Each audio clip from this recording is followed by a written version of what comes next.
Saya buka ini Bible dan saya kaget, saya menemukan satu kalimat yang paling depan, itu ada kalimat kejadian.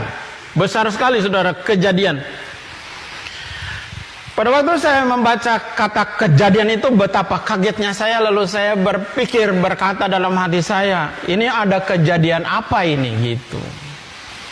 Akhirnya karena saya baca itu satu malam, satu pasal itu, saya benar-benar pada waktu saya baca kitab Kejadian itu, saya benar-benar menemukan sebuah pengetahuan yang baru. Saya membaca, berpikirlah saya, rupa-rupanya kitab ini bagus. Kenapa bagus? Karena memberi pengetahuan. Karena memberi pengetahuan, akhirnya saya baca setiap malam, lupa ama ngaji saking enaknya ini baca Alkitab. Saya baca terus, ketemu dengan hambanya Nabi Nuh. 40 hari 40 malam datangnya hujan, badai dan banjir, manusia dan binatang mati. Sama kisahnya. Lalu saya ketemu dengan kisah Nabi Ibrahim, atau di dalam Bible ini Abraham. Dan Abraham mempersembahkan, dalam Bible ini Abraham mempersembahkan anaknya Ishak. Sementara di dalam Al-Quran tidak dijelaskan bahwa Tuhan Abraham atau Nabi Ibrahim mempersembahkan anaknya, tetapi disebut anaknya yang tunggal. Saat itulah saya berpikir, kok berbeda ini yang dikorbankan. Satu tidak dijelaskan, yang Bible dijelaskan. Anakmu yang tunggal yang bernama Ishak.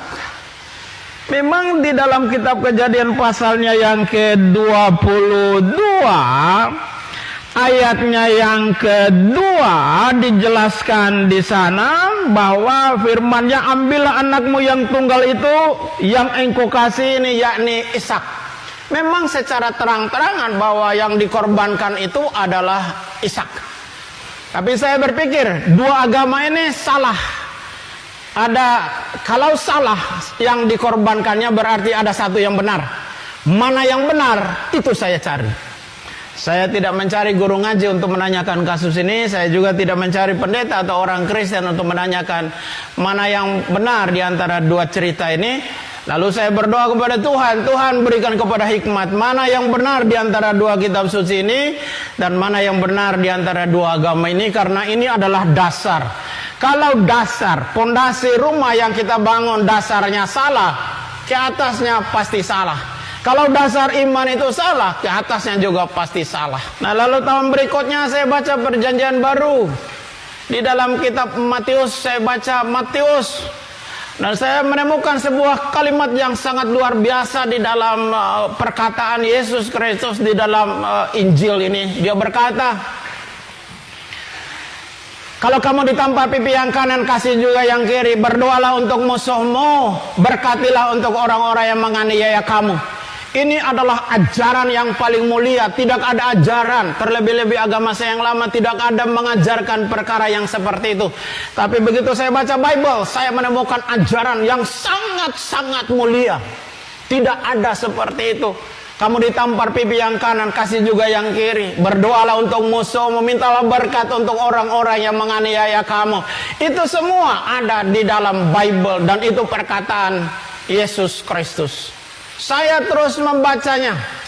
Di kitab Matius pasal yang ke-28 ayat yang ke-18, saya membaca satu kalimat yang sangat-sangat luar biasa. Kalimat itu berbunyi demikian.